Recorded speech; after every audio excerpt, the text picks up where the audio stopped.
Hello there. January and February always seem to be really quiet months in terms of running shoe releases, and 2022 was no different. But don't fret though, it's okay. There's a whole glut of new releases coming very soon. I think it's time to open up the barn doors for another episode of Running Shoe Yay or Nay.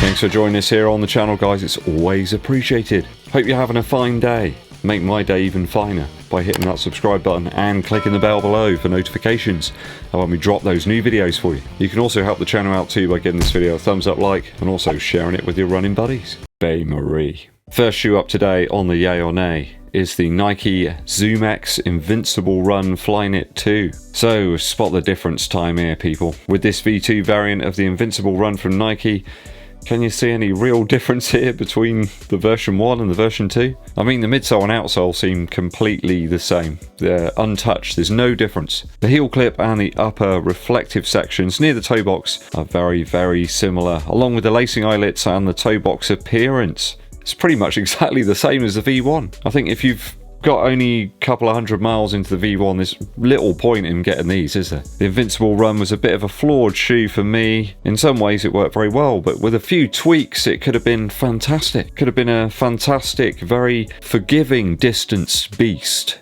Sadly though, it looks as if none of the things that I disliked about the V1 have been changed, and bizarrely we see the Invincible Run 2 sort of drop into the same pigeonhole as the Gel Nimbus 24, but with more weight than the A6 shoe. They've just really got the upper wrong. I'm not sure what they're getting at with all this extra padding and everything. It's just not needed. Between this V2 version of the Invincible Run and the Gel Nimbus 24, you just got more padding, a less refined upper, but lacking the stability across the whole of the midsole that we find in the A6 shoe. Not sure really that this is a V2 release, is it? It seems like a V1.25, like a patch or something. A very small update to try and get rid of a couple of issues, maybe even add some more. There's nothing really here to urge me to pick up a pair of these and test them out. It's just far too close to the first version. It does seem as if this is a very imminent release with these Nike official images available. It's a big nay for me for the Nike ZOOMX Invincible Run FlyKnit 2. It's more like a Shire horse, isn't it? Shoes Vi. A shoe here from New Balance. Maybe they can address the balance between all the shoes that they release. There's so many of them. They all seem to be quite similar, some of them as well. The FRESHFOAM 880 V12. Sounds like a car. More sequels here then. Will it be more exciting than the Invincible Run 2? Well, yes, I actually think it is. We got a dual layer midsole here. I really like those. It suggests we have FRESHFOAM X technology. Quite what that means, no one seems to know. Some people suggest that it's a very special version of FRESHFOAM. Other people just say that it's a category of FRESHFOAM. It just means that it's a specific shoe category rather than anything different in the midsole. It appears we've got that in the mid to forefoot, but there's two different sections there, isn't there? You can see them kind of very deliberately sectioned up with the different paintwork on the midsole. You've got one going from the mid to forefoot and then one that goes from the heel to the midfoot section. Either way, we see loads of shoes with these combinations of midsole foams now, don't we? The Adidas 6, for example, is one that I can think of from the top of my head. Gel Nimbus 24. Even the Vomero 16 as well had a similar vibe. The 880 V12 seems like a daily offering really from New Balance. 10mm drop here. And refreshingly, there's a range of widths available from narrow to normal to wide to extra wide. At 130 Earth credits, it's an interesting release and a break from the norm from the New Balance stable. Bit of a daily workhorse, this one. And we know that those type of shoes are some of the ones that people get most excited about these days. The ones you leave by the door because you enjoy wearing them so much. I think that makes it an interesting shoe to test and pick up, plus the fact I'd like to see what the shoe comes out as in a narrow fitting. I think I'm probably about normal, but with New Balance shoes I tend to find their uppers gargantuan. So I think I'm going to pick this one up to test it out for you guys. So it's a yay for the New Balance FRESHFOAM X 880 V12. Look who's arrived, it's the mongrel beast. How you doing? Shoe dry is from the three-stripe brand Adidas. Adidasler, have you heard the news? Gonna stomp all over your three-stripe shoes. I'm not going to do that because I really like Adidas shoes. Sorry. Go and check that song out, actually, by Edwyn Collins. Fantastic tune called Adidas World. We have the Adidas Solar Glide 5 up next. Now, I'm quite surprised at how many requests I've received for a look at the Solar Glide 5 from Adidas.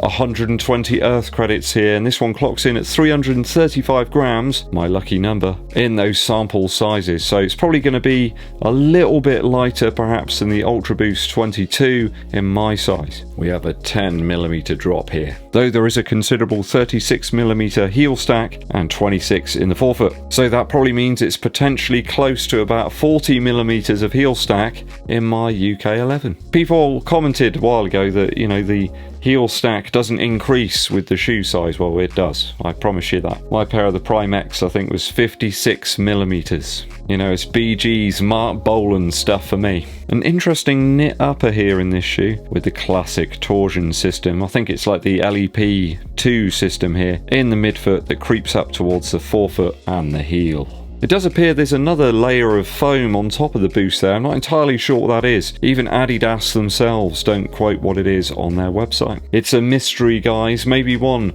for the next Shoe Files episode. The carbon, silver metallic and turbo version would be my choice if I was going to pick it up. But until I find a bit more about what's on top of the boost midsole material there, it's going to have to be a bit of a horse till somewhere in the middle. I just need a bit more info on the Solar Glide 5 before I say yay or nay either way. Oh yeah, I've got the Ultra Boost 22 as well and the Adi Star from Adidas to get a few more miles in, so it's not like I'm short of a 3-stripe shoe right now. Shoe 4, the last one for today. Another New Balance number here, the 1080 V12. Finally dropped here in the UK. The 1080 is a shoe that has a 292 gram weight in the typical sample sizes. So I think for me it'll probably come in a little bit lighter than that 880 V12 that I talked about a little earlier in the video. That's probably down to the Hyper Knit, which is an interesting upper material.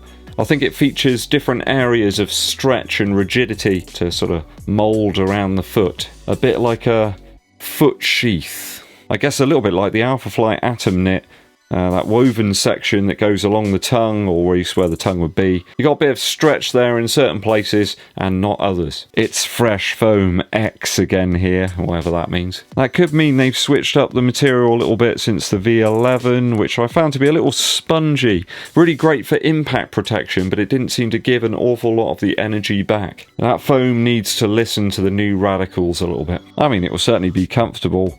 I'm glad to see the heel section has been replaced here with a goodbye to that elf-like flare. I mean, I like flares. I've got loads of pairs of flares, but I don't like them on my shoes. At 145 Earth credits. Ouch! That's a pricey shoe right there. And it hasn't really excited me all that much in the V10 or the V11, so I'm going to have to say it's a nay, actually, on the 1080 V12. Don't really feel it's going to be that much different to the last two that I tested out. I think the Earth credits can be better spent elsewhere. Okay, that's the 4 shoes in today's Yay or Nay. What do you say, viewers? Let me know down in the comments. Musical interlude time. Today, I've been listening to some classic stuff from my youth. The Message by Grandmaster Flash and the Furious 5. I love the beats on this one, really poppy, bubbly.